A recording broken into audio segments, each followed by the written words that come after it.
Hi everyone. सो आज हम continue कर रहे हैं part 2 the cold war era को। इसका पार्ट 1 हमने ऑलरेडी अपलोड किया हुआ है, सो डिस्क्रिप्शन में लिंक मिल जाएगा। पहले उस पार्ट को कंटिन्यू कर लीजिएगा अगर आपने नहीं देखा है, देन इस पार्ट को रिज्यूम कीजिएगा। एंड अगर आपने इस चैनल को अभी तक सब्सक्राइब नहीं किया है so do subscribe to this channel. हम इसी तरीके के एजुकेशनल वीडियोज़ लाते रहेंगे। Thank you very much. So let's begin with part 2 of this chapter. So now मैं अभी आपको एक समरी दे देता हूँ। हमने पिछले पार्ट में बात की थी कोल्ड वॉर के बारे में, किस तरीके से कोल्ड वॉर शुरू होती है इसकी ब्रीफ में हमने बात की थी, और हमने कंटिन्यू किया था नॉन लैंड मूवमेंट के बारे में हमने थोड़ा सा जाना था। उसके बाद हम जानते हैं दैट जापान किस तरीके से सरेंडर करता है जब यूएसए ड्रॉप कर देता है अपने 2 एटॉमिक बम्स जापान के 2 शहर हिरोशिमा और नागासाकी के ऊपर। उसके बाद हमने बात की थी लॉजिक ऑफ डिटरेंस के बारे में, फिर द इमर्जेंस ऑफ 2 पावर्स के बारे में भी हमने ब्लॉक की थी। ईस्टर्न अलायंस था, वेस्टर्न अलायंस था। ईस्टर्न अलायंस को लीड करता था यूएसएसआर, वेस्टर्न अलायंस को लीड करता था यूएसए। ईस्टर्न अलायंस में ईस्ट यूरोपियन कंट्रीज आती थी, कुछ सेंट्रल एशियन कंट्रीज आती थी, वेराज वेस्टर्न अलायंस में मेनली वेस्टर्न यूरोपियन कंट्रीज आता था। सो हमने बात की थी उसके बाद नेटो के बारे में, उसके बाद बात की थी हमने वार्सो पैक्ट के बारे में। सो नाउ अब हम कंटिन्यू करने वाले हैं from the topic arenas of cold war. और एरिनाज ऑफ कोल्ड वॉर में जैसे कि हमने बात की थी दैट क्यूबन मिसाइल क्राइसिस होती है। So Cuban missile crisis one of the crisis थी जो इस टाइम पीरियड में होती है। इससे ये कुछ और क्राइसिस थी जो कि बुक में मेंशन्ड है। फॉर एग्जांपल कोल्ड वॉर थी, कोरियन वॉर थी जो कि 1950 से 1953 तक चलती है। बर्लिन क्राइसिस थी जो कि 1958 से 1962 तक चलती है। देन कॉन्गो क्राइसिस जो अर्ली 1960s में चलती है। और इस तरीके की काफ़ी सारी और क्राइसिस जो होती है वो भी अकर होती है। सो इतनी सारी जंगें लड़ने के बाद ये दोनों ही देश समझ चुके थे दैट जंग लड़ने का कोई फ़ायदा नहीं होने वाला है, किसी को कुछ मिलने नहीं वाला है, किसी को कुछ हासिल नहीं होने वाला है। फॉर एग्जांपल अगर कोरियन वॉर की बात की जाए देन नॉर्थ कोरिया को सपोर्ट करता था सोवियत यूनियन और साउथ कोरिया को सपोर्ट करता था ऑब्वियसली यूएसए। सो दोनों ही अलायंस अपने आप में लड़ रहे थे और हुआ क्या, 38 पैरेलल लाइन पे आकर के जंग रुक गई। आज भी हम उसी को नॉर्थ कोरिया और साउथ कोरिया की बॉर्डर मान के चलते हैं। सो इस पूरे जंग में काफ़ी लॉसेस हुई लाइफ की, दोनों ही अलायंस के काफ़ी लोग मारे गए, काफ़ी सोल्जर मारे गए। सबसे ज़्यादा जो डैमेज होता है यहाँ पे, सबसे ज़्यादा जो लाइफ्स जाती हैं इस तरीके की किसी वॉर में वो जाती है सिविलियंस की। सब काफ़ी सिविलियंस की मौत होती है, यहाँ पर होती है। अफ़गानिस्तान में भी इसी तरीके का हम सिनेरियो देखते हैं। उसके बाद हम वियतनाम वॉर में भी इसी तरीके का सिनेरियो देखते हैं दैट काफ़ी लाइफ्स जाती है। सो इन चीज़ों को देखते हुए इन दोनों ही देशों को ये बात समझ आ चुकी थी दैट वर्ल्ड में और वॉर करके और कोल्ड वॉर को और ज़्यादा इंक्रीज़ करके कुछ फ़ायदा नहीं होने वाला है। सो अब होता क्या है दैट यहाँ पे नॉन लैंड कंट्रीज जो रहती थी वो एक पिक्चर में आती हैं। वो पिक्चर में आती हैं as mediators. Non aligned countries जो थी वो मीडिएशन का काम करती थी और एक तरीके से देखती थी दैट पीस और स्टेबिलिटी दुनिया में मेंटेन रहे। फॉर एग्जांपल जब कोरियन वॉर होती है तो उसमें हमारे देश के पहले प्रधानमंत्री जवाहरलाल नेहरू जी का काफ़ी बड़ा योगदान था मीडिएशन कराने में। जो कॉन्गो क्राइसिस होती है उसमें मीडिएशन कराने का जिम्मा उठाया था यूएन के जनरल सेक्रेटरी ने। सो नॉन लैंड कंट्रीज जो थी वो एक तरीके से पीस को मेंटेन करने का काम करती थी, एक तरीके से पावर को बैलेंस करने का काम करती थी।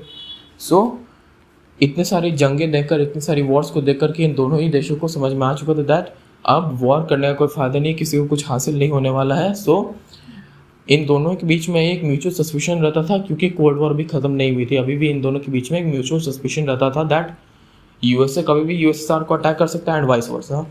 सो दोनों ही अलायंस अपने अपनी मिलिट्री को, अपनी अपनी आर्मीज़ को हमेशा फुल्ली प्रिपेयर्ड रखते थे किसी भी तरीके के वॉर के लिए।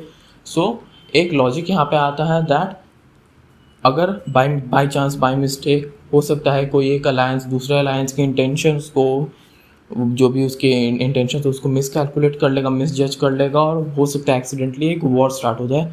सो इस चीज़ को, इस टेंशन को रिड्यूस करने के लिए दोनों ही देशों ने 1960s में आर्म्स कंट्रोल ट्रीटीज़ को साइन करने की शुरुआत की। आर्म्स कंट्रोल ट्रीटीज़ में कई सारी ट्रीटीज़ आती थी, इन्हें साइन करना स्टार्ट किया गया था 1960s में। सो नॉन लैंड मूवमेंट में जो कंट्रीज आती थी वो मेनली न्यूली डीकॉलोनाइज्ड कंट्रीज थी जो कि मेनली अफ्रीकन या फिर लैटिन अमेरिकन कंट्रीज थी। ये वो कंट्रीज थी जो कि रिसेंटली कॉलोनियल रिजीम से अपने आप को इंडिपेंडेंट घोषित करके सामने आ रही थी। सो नॉन लैंड मूवमेंट की स्टार्टिंग होती है जवाहरलाल नेहरू जो कि इंडिया के थे, जोसेफ ब्रूस टीटो जो कि यूगोस्लाविया के थे और गैमल अब्दुल नासिर जो कि इजिप्ट के थे। इन दोनों की दोस्ती काफ़ी अच्छी थी और इन तीनों की आइडियोलॉजीज़ भी काफ़ी मिलती जुलती थी और इन्हें इंडोनेशिया और घाना के लीडर्स का भी सपोर्ट शामिल था। सो इन पांचों की दोस्ती से स्टार्ट होती है नॉन लाइन मूवमेंट। और जो पहला समिट होता है नॉन लाइन मूवमेंट का वो बेलग्रेड में होता है 1961 में। इस समिट के होते के साथ इन पांचों ही देशों के बीच में कोऑपरेशन बढ़ता है, इन पांचों ही देशों के बीच में ट्रेड बढ़ता है, इन पांचों ही देशों के बीच में जो एक तरीके से आप बोल सकते हैं अलाइनमेंट होता है वो बढ़ता है। एक कोल्ड वॉर में जहाँ पे केवल दो अलायंस है वहाँ पे एक तीसरी पावर का, एक तीसरे ब्लॉक का उदय होता है। कॉज जो 16 अफ्रीकन कंट्रीज जो कि नई नई फ्री होकर के आ रही थी उन्हें भी यूएन जनरल सेक्रेटरी में सीट मिल चुकी थी और ये काफ़ी बड़ी बात होती है। सो ये कुछ पॉइंट्स है जो कि कल्मिनेट करते हैं इन पांचों ही इन नॉन लैंड मूवमेंट के स्थापित होने का। सो जो फर्स्ट समिट होती है नॉन लैंड मूवमेंट की उसमें 25 मेंबर स्टेट इसको अटेंड करते हैं। और जो लेटेस्ट समिट होती है नॉन लैंड मूवमेंट की वो 18 समिट थी जो कि अज़रबैजान में हुई थी और इस 120 मेंबर कंट्रीज ने इन्हें अटेंड किया था। और ये 2019 में हुई थी। ऑल्दो एनसीईआरटी में मेंशन किया हुआ था 25 मेंबर स्टेट्स ने सबसे पहली बारी में अटेंड किया था। और लेटेस्ट समिट 17 समिट को लिखा हुआ है एनसीईआरटी में, जिसे कि वेनेजुएला ने होस्ट किया था 2016 में और 120 मेंबर कंट्रीज थी। सो दोनों ही डेटा मैंने आपको बता दिया है। So what was non aligned movement, इसके बारे में हमने अभी कवर कर लिया है। So now was non aligned movement isolation और न्यूट्रलिटी। क्या नॉन लैंड मूवमेंट में शामिल होना एक तरीके से आइसोलेशन या न्यूट्रलिटी को बढ़ावा देना था? सो इसका आंसर होगा नहीं, क्योंकि आइसोलेशन आइसोलेशन को कंसिडर किया जाता है पूरे तरीके से वर्ल्ड पॉलिटिक्स से अपने आप को कट ऑफ कर देना। नॉन लैंड कंट्रीज जो थी वो अपने आप को वर्ल्ड पॉलिटिक्स से कट ऑफ करने के बगैर अपने आप को बहुत ही एक्टिवली रोल प्ले करती थी मीडिएट कराने में। दोनों ही राइवल अलायंसेस के बीच में मीडिएशन कराने में नॉन लैंड कंट्रीज बहुत ही एक्टिवली अपना रोल प्ले करती थी। और एक्टिवली अपना रोल इस चीज़ में भी करती थी ताकि पूरी दुनिया में पीस और स्टेबिलिटी मेंटेन रहे और अपनी यूनिटी के कारण ये इस चीज़ को पूरी तरीके से एक्टिवली परफॉर्म कर पाती थी। वगैरह जैसे न्यूट्रलिटी भी कंसिडर नहीं किया जा सकता है, बिकॉज न्यूट्रलिटी की जो पॉलिसी होती है वो स्टेट करती है दैट ना एक साइड का ना दूसरे साइड का बीच में रहना, ना ही वो किसी चीज़ पे अपना स्टैंड लेंगे। वेराज नॉन लैंड कंट्रीज जो थी वो काफ़ी सारे मुद्दों पे अपना स्टैंड लेती थी, वो वॉर में भी इन्वॉल्व रहती थी, काफ़ी तरीके के रीजंस के लिए वॉर में भी इन्वॉल्व रहती थी। सो वो न्यूट्रल नहीं होती थी, इसे न्यूट्रल नहीं कहा जा सकता है। सो एग्जाम पर्सपेक्टिव से काफ़ी इंपॉर्टेंट पॉइंट है that was non aligned movement isolation और neutrality. So now let's move on to the next topic. So next topic is new international economic order, NIEO भी इसे शॉर्ट में कहते हैं। सो अब हम इस पे बात करते हैं नाउ। सो जो मेन चैलेंज था ये न्यूली इंडिपेंडेंट कंट्रीज के लिए जो कि नैम को ज्वाइन करे थे, उनके लिए सबसे मेन चैलेंज ये था दैट वो जितनी भी कंट्रीज थी वो सारी की सारी काफ़ी गरीब और काफ़ी अंडर डेवलप्ड कंट्रीज थी। इन कंट्रीज को कहा जाता था least developed countries, LDCs, least developed countries. So ये कंट्रीज़ काफ़ी अंडर डेवलप्ड थी, काफ़ी पुअर कंट्रीज थी। और ये कंट्रीज़ का इन सब कंट्रीज़ में एक चीज़ कॉमन थी दैट ये सारी की सारी कंट्रीज़ अपनी इकॉनमी को डेवलप करनी चाहती थी। एज अपनी इकॉनमी को डेवलप करके ये सारी कंट्रीज़ अपने लोगों को पॉवर्टी से बाहर निकालना चाहती थी, क्योंकि बिना किसी सस्टेन डेवलपमेंट के कंट्री कभी भी फ्री नहीं हो सकता है। बिना अपने लोगों के डेवलपमेंट के, बिना अपने लोगों को पॉवर्टी से बाहर निकाले हुए कंट्री कभी भी ट्रूली फ्री नहीं हो सकता है। बिकॉज जो रिचर कंट्रीज़ हैं, जो वेस्टर्न पावर्स है, वो पावर्स हमेशा प्रिवेल करेंगे और ये छोटी कंट्रीज़, ये अंडर डेवलप्ड कंट्रीज़ हमेशा उन बड़े वेस्टर्न पावर्स के ऊपर डिपेंडेंट रहेंगी।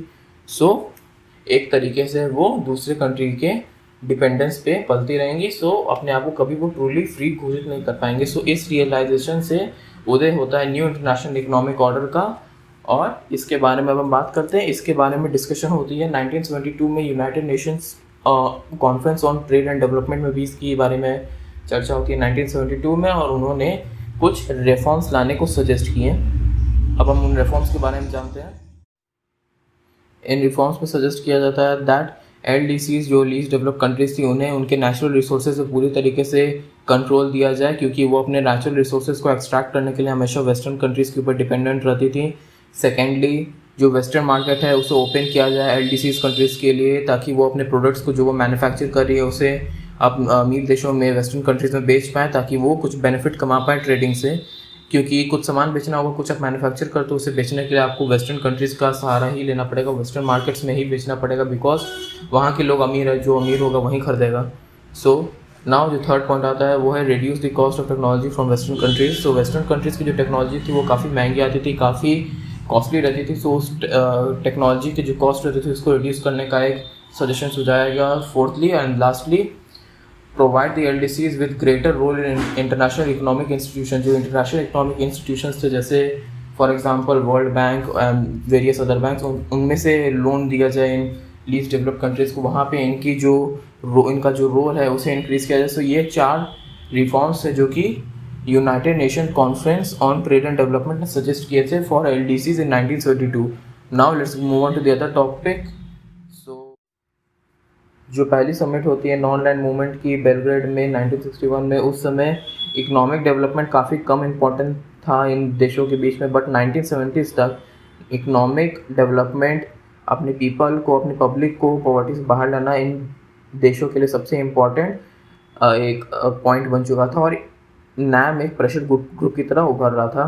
बट 1980 आते आते इनकी ये जो न्यू इंटरनेशनल इकोनॉमिक ऑर्डर की जो मुहिम थी ये काफ़ी हद तक फेड करने लगी थी, बिकॉज जो वेस्टर्न कंट्रीज़ थी वो काफ़ी अच्छे तरीके से, काफ़ी यूनाइटेड वे में इस चीज़ को अपोज करती थी, वेराज जो नॉन लैंड कंट्रीज़ थी वो अपनी यूनिटी को मेंटेन नहीं कर पाती थी, इसलिए वो इस ओपोजिशन को टोटली फेस नहीं कर पाती थी। सो ये रीज़न था डाउनफॉल होने का न्यू इंटरनेशनल इकोनॉमिक ऑर्डर का, दैट वेस्टर्न कंट्रीज़ पूरी तरीके से यूनाइट होकर अपोज करती थी इस चीज़ को, वेराज जो नॉन लैंड कंट्रीज़ थी वो टोटली यूनाइटेड नहीं थी और इस चीज़ को टोटली प्रॉपरली अपोज नहीं कर पाती थी। So now we move on to India and the cold war. So India का जो रिस्पॉन्स होता है कोल्ड वॉर को लेकर कि वो 2 फोल्डेड होता है। पहले तो इंडिया किसी भी अलायंस को ज्वाइन करने से अपने आप को दूरी बना के रखता था। सेकेंडली, इंडिया वॉइस उठाता था, क्रिटिसाइज करता था उन कंट्रीज़ को जो कि न्यूली डिकॉलोनाइज कंट्रीज थी और वो किसी अलायंस का पार्ट बनती थी rather than joining non aligned movement. सो बेनिफिट क्या होता है इंडिया को नॉन लैंड मूवमेंट को ज्वाइन करने का? सो पहला बेनिफिट होता है जो इंडिया का नॉन लैंड मूवमेंट को ज्वाइन करने का, वो ये होता है दैट इंटरनेशनल एरिना में इंडिया अपने स्टैंड्स को इंडिपेंडेंट तरीके से रख सकता था, अपनी फॉरेन पॉलिसी को इंडिपेंडेंट तरीके से रख सकता था। बिकॉज अगर आप किसी अलायंस के अंडर आ जाते हैं देन आपको अपनी फॉरेन पॉलिसी को उस अलायंस के हिसाब से मेंटेन करके रखना पड़ता है। आप उस अलायंस को क्रिटिसाइज नहीं कर सकते, उस अलायंस के अगेंस्ट जाकर के कुछ स्टेटमेंट नहीं दे सकते हैं। नाउ सेकेंडली, इंडिया एक तरीके से बैलेंस करता था इन दोनों ही सुपर पावर्स को, बिकॉज अगर कोई एक सुपर पावर, कोई एक अलायंस इंडिया को इग्नोर करता है या इंडिया को प्रेशराइज करने की कोशिश करता है तो सो इंडिया अपने आप को कुछ हद तक झुका सकता था जो अदर सुपर पावर है, जो अदर अलायंस है उसकी तरफ। सो इंडिया एक तरीके से दोनों ही अलायंसेस को बैलेंस करता था। नाउ कुछ हर चीज़ के कुछ क्रिटिसिज्म भी होते हैं। सो इंडिया की जो नॉन लैंड मूवमेंट में जो पॉलिसी थी उसके कुछ क्रिटिसिज्म भी थे। सो वो क्रिटिसिज्म कुछ ऐसे थे दैट इंडिया काफ़ी हद तक जो इंटरनेशनल के क्रूशियल इंटरनेशनल इश्यूज रहते थे उन पे स्टैंड लेने में भागता था, अपने नेशनल इंटरेस्ट के बहाने को शो करके इंडिया दिखाता था दैट उसके नेशनल इंटरेस्ट में ये पर्टिकुलर टॉपिक नहीं आता है। सो वो उस क्रूशियल इंटरनेशनल इश्यूज़ पे अपना स्टैंड रखने से भागता था। सेकेंडली, इंडिया ने 1971 में जब बांग्लादेश लिबरेशन वॉर होती है, जब इंडिया और बांग्लादेश दोनों साइड से हमारी तरफ अटैक किया जाता है, दो फ्रंट की वॉर लड़ी थी इंडिया ने। सो उस समय इंडिया ने ट्रीटी ऑफ फ्रेंडशिप साइन की थी 20 साल के लिए USSR के साथ, बिकॉज उस समय के जो लीडर थे हमारे यहाँ के इंदिरा गांधी, उन्हें ऐसा लगा था दैट उन्हें मिलिट्री एड की ज़रूरत पड़ेगी। सो उन्होंने इसे साइन किया था और ऑब्वियसली उन्हें मिलिट्री एड भी मिली थी, काफ़ी हेल्प भी की थी USSR ने, और उन्हें हमेशा ऐसा लगता था दैट ये जो मिलिट्री एड होगी, ये जो मिलिट्री सपोर्ट होगा फ्रॉम USSR, ये स्टॉप नहीं करेगा इंडिया को एक अच्छे रिलेशन को मेंटेन रखने में वेस्टर्न कंट्रीज़ के साथ में, इस तरीके इसमें कोई बाधा नहीं डालेगा। सो ये एक डबल स्टैंडर्ड वाली बात हो गई दैट एक तरीके से आप बोल रहे हो कि आपको किसी तरीके के अलायंस में नहीं जाना, आप उन कंट्रीज़ को क्रिटिसाइज करते हैं जो कि न्यूली इंडिपेंडेंट होकर निकली और वो किसी अलायंस का पार्ट बन रही है। Whereas on the other hand India भी एक तरीके से USSR के अलायंस को ही ज्वाइन करा था। सो ये 2 क्रिटिसिज्म थे इंडिया के नॉन लैंड मूवमेंट की पॉलिसी को लेके। नाउ एंड होता है कोल्ड वॉर की 1991 में, जैसे ही USSR डिसइंटीग्रेट कर जाता है और जो लास्ट लीडर रहते हैं सोवियत यूनियन के वो रहते हैं मिखाइल गोर्बाचेव। USSR डिसइंटीग्रेट कर जाता है 1991 में और उसके डिसइंटीग्रेट करते के साथ पूरा USSR बिखर जाता है। बहुत सारे देशों में USSR 15 देशों का समूह था जैसे हमने बात की थी पार्ट 1 में, और इसके आखिरी लीडर थे मिखाइल गोर्बाचेव। किस तरीके से ये टूटता है USSR, इस सारी चीज़ों के बारे में हम बात करेंगे चैप्टर 2 में। चैप्टर 2 में हम कंटिन्यू करेंगे इन चीज़ों को। सो अगर आपको ये वीडियो पसंद आई हो तो ज़रूर से इसे लाइक कीजिएगा, शेयर कीजिएगा, सब्सक्राइब कीजिएगा और हम इसी तरीके की वीडियोस लाते रहेंगे। Thank you very much. मिलते हैं चैप्टर 2 में।